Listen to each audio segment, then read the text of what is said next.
हाय बच्चे, नमस्कार। आज आपको बताने वाला हूँ बीजीय व्यंजन के बारे में। अब भाग 2 रहेगा। पिछले कक्षा में मैंने बताया और 8.1 आज आपको बताने वाला 8.2 के बारे में। आपको 100% समझ में आएगा।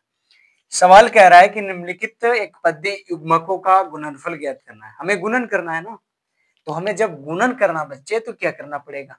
सबसे पहले पहला जो मैंने स्टार्ट कर रहा हूँ, ठीक है।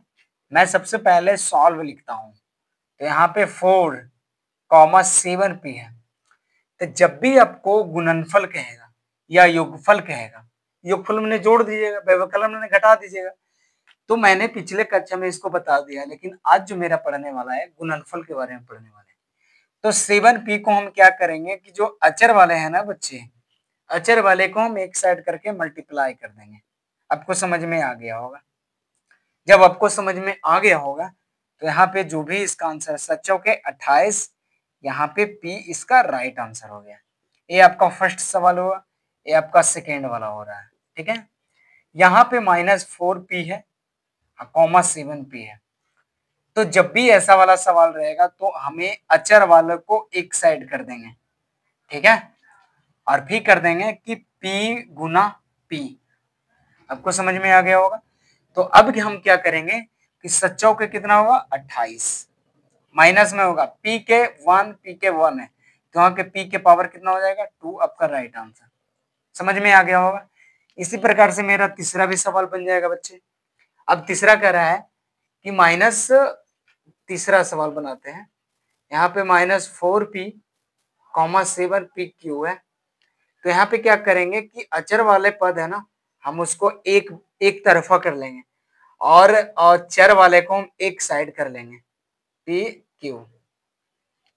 अब हमें यहाँ से फिर से 7×28 आ जाएगा, समझ में आ गया होगा। माइनस में p के पावर 1 है, p के पावर 1 है, तो p के पावर 2, यहाँ पे q आपका राइट आंसर होगा।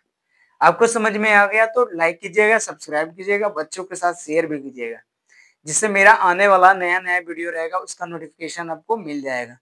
ओके। अब इसी प्रकार से मैंने चौथा भी सवाल को आपको बनाने वाला हूँ।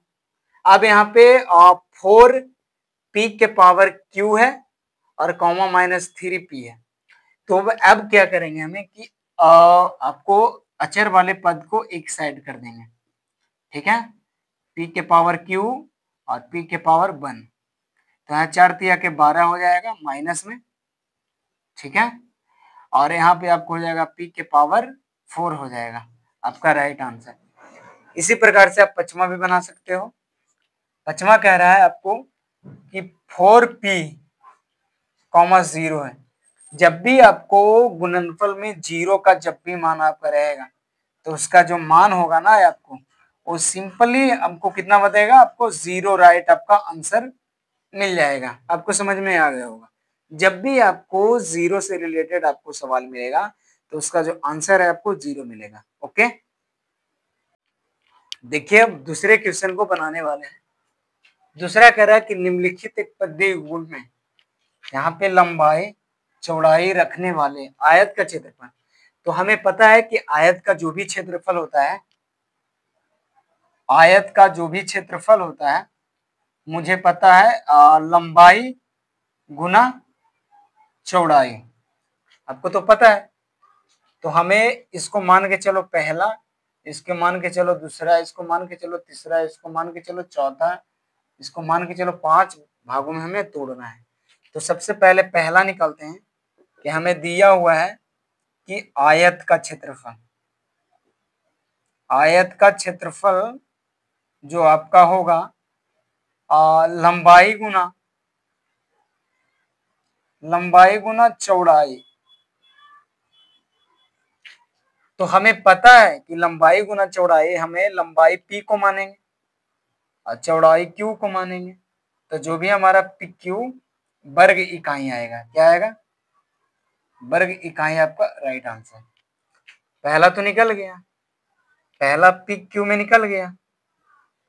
अब चलो मैं दूसरा निकालता हूं 10 mm और 5 N के बारे में। तो आयत का क्षेत्रफल होता है, आयत का क्षेत्रफल जो भी होता है लंबाई गुना चौड़ाई।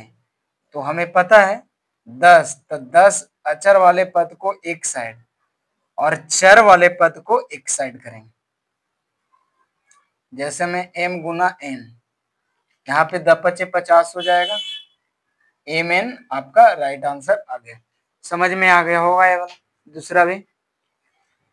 अब इसी प्रकार से आपको तीसरा भी बन जाएगा।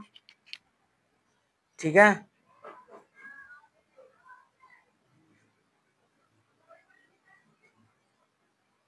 अब हम इसी प्रकार से तीसरा भी बना लेंगे। ठीक है, अब क्या करेंगे हमें कि सबसे पहले जो भी आपका आयत का क्षेत्रफल दिया हुआ है, अब तीसरे बनाते हैं आपको।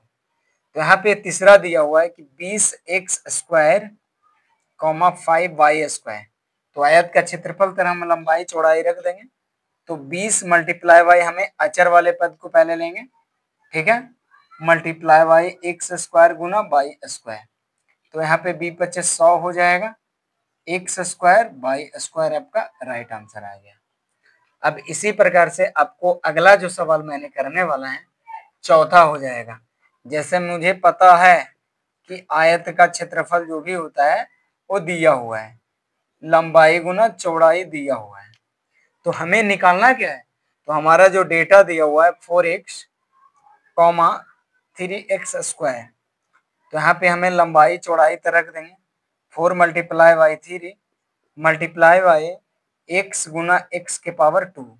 तो यहाँ पे क्या करेंगे, 4 तिया कितना हो जाएगा आपको 12 हो जाएगा। और यहाँ पे हो जाएगा x के पावर 3 आपका राइट आंसर हो गया। अब इसी प्रकार से चौथा और पांचवा बन जाएगा। आपको समझ में आ गया। तो चौथा तक तो मैंने बता दिया। एक सवाल और आपको रह रहा, आपको जहां दिक्कत होगी तो मेरे को कमेंट बॉक्स में लिख सकते हो। ठीक है, अब अगला मैंने सवाल को करते हैं। जैसे ये वाला बन गया, अब मैंने पांचवा बताते हैं। ठीक है, अब यहाँ पे पता है कि आयत का क्षेत्रफल, आयत का जो भी क्षेत्रफल होता है लंबाई गुना चौड़ाई। तो हमारा डेटा दिया हुआ है कि 3m, 4np, mn दिया हुआ है। तो यहाँ पे लंबाई चौड़ाई जहां रख देंगे 3 मल्टीप्लाई बाई 4 मल्टीप्लाई बाई यहाँ पे रखेंगे mn गुना np। ठीक है, 3 चौके यहाँ पे हो जाएगा 12। अब यहाँ n 2 गो है, तो n के पावर 2 m के पावर गुना p। आपका यही आपका टोटल के टोटल आपका आंसर आपको करेक्ट मिल गया है। यहाँ पर दिक्कत अगर आती होगी वहाँ कमेंट बॉक्स में मेरे को बता सकते हो।